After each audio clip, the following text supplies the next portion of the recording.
comment créer une facture sur Abi? Eh ben, c'est ce que je vais te partager dans ce tuto rapide. Donc, on est parti sur mon compte. Donc, dès que tu es connecté, tu pourras suivre l'évolution de tes entrées d'argent. Moi, bah, là, tu vois, tu peux voir son évolution. Donc, il y a des mois, c'est plus ou moins bon.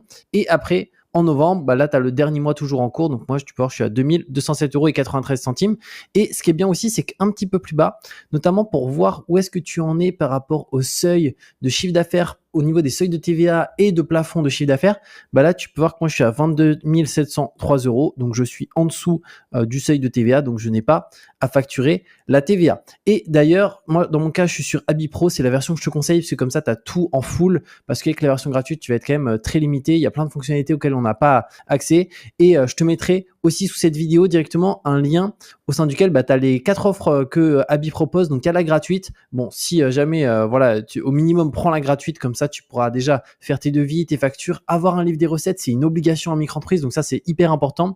Et après, tu as les versions au-dessus. Moi, je trouve que la mieux, c'est la Pro. C'est celle sur laquelle je suis où on a vraiment tout en full de chez full. Donc, c'est vraiment nickel, notamment la partie télédéclaration, de la facturation et tous les éléments hyper intéressants. Et je te mettrai aussi sous cette vidéo un code promo que tu peux utiliser qui est Julien, qui te permet d'avoir jusqu'à moins 30 à moins 45% directement sur n'importe quel des abonnements payants. Donc, c'est juste hyper intéressant et il suffit de le renseigner dans la case code promo au moment où tu choisis un abonnement payant.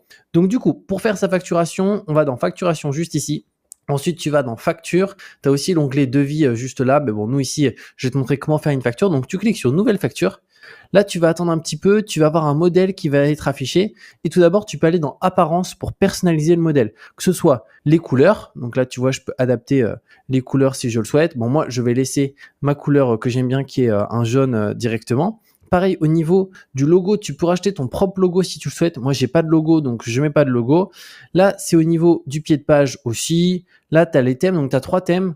Moi, j'utilise le classique, mais tu as aussi celui-ci, où il y a un peu une sorte de style spécifique, tu vois. Et tu as aussi celui-ci directement. Donc moi, j'aime bien celui-là. Et après, là, tu peux aussi décider de cacher certains éléments, si tu souhaites, numéros, etc. Ben, bon, moi, je vais laisser tel quel. Ensuite, on clique sur continuer. Là, tu vas devoir sélectionner un client ou créer un client. Donc, tu peux soit créer un client. Donc, dans ce cas-là, tu dois ajouter, si c'est un particulier, donc tu vois, tu te mets sur contact particulier. Donc là, c'est prénom, nom, son adresse mail, son téléphone, son adresse. Et si jamais c'est un professionnel, du coup, tu peux te mettre dans entreprise organisation. Et là, directement, alors soit tu peux le renseigner là, mais potentiellement, il n'est pas public sur les registres. Mince, ça a coupé, mais je disais que potentiellement, il n'est pas visible sur les registres publics. Donc, dans ce cas-là, tu peux le renseigner manuellement si c'est le cas. Donc, avec le nom de l'entreprise, le mail, le SIRET, numéro de TVA si on a un. En tout cas, renseigner le maximum d'informations de ton client. Une fois que ça c'est bon, moi je vais faire ne pas enregistrer. Là, tu peux sélectionner ton client. Donc moi, pour l'exemple, je vais prendre ici Andromeda, qui est un de mes clients avec lesquels je travaille beaucoup. Donc là, directement, tu vois, tu as les informations du client qui s'affichent juste là, les informations me concernant juste ici. Et ensuite, là, on va du coup soit pouvoir sélectionner un contact. Moi, je t'invite à rien mettre, il n'y a pas forcément besoin. Par contre, ce qui va être important ici, alors là, tu peux rajouter le nom de ton entreprise. C'est bizarre que moi, il s'est mis en cours d'attribution. Bah, il s'est supprimé. Donc, je vais le rajouter, je vais le remettre juste après. Mais là, article, c'est le plus important. Alors bon, là, tu verras certaines de mes prestations, mais prenons l'exemple où c'est la création d'un site internet que je réalise pour Andromeda. Dans mon cas, moi, je facture ça 800 € pour mes clients en prestation de service. Donc là, après, tu indiques la quantité, le type d'activité. Donc, est-ce que c'est du BIC, du BNC ou de la vente de produits fabriqués ou de la prestation de services artisanal ou commercial? Si tu as un doute, n'hésite pas à me le mettre en commentaire, ton activité, et je te répondrai. Moi, dans mon cas, c'est du BNC. Tu peux aussi du coup ajouter plusieurs articles. Hein. Donc là, tu vois, moi j'ai une seule ligne, mais je pourrais en avoir plusieurs. Une fois que ça c'est bon, la titre, c'est pas obligatoire, c'est un titre qui va se mettre juste ici. Mais moi, dans mon cas, le seul truc important, faut qu'il y ait comme élément, c'est facture, que ça soit bien indiqué. La date d'émission, donc je vais mettre la date du jour. Tu peux aussi faire en sorte que tes clients payent par carte bancaire. Donc moi, tous mes clients en Presta, ils payent par virement. Délai de paiement, j'ai défini en 30 jours. Mais pareil, ça, tu peux l'adapter si tu souhaites au niveau du délai de paiement. Mais moi, je trouve que 30 jours, c'est bien.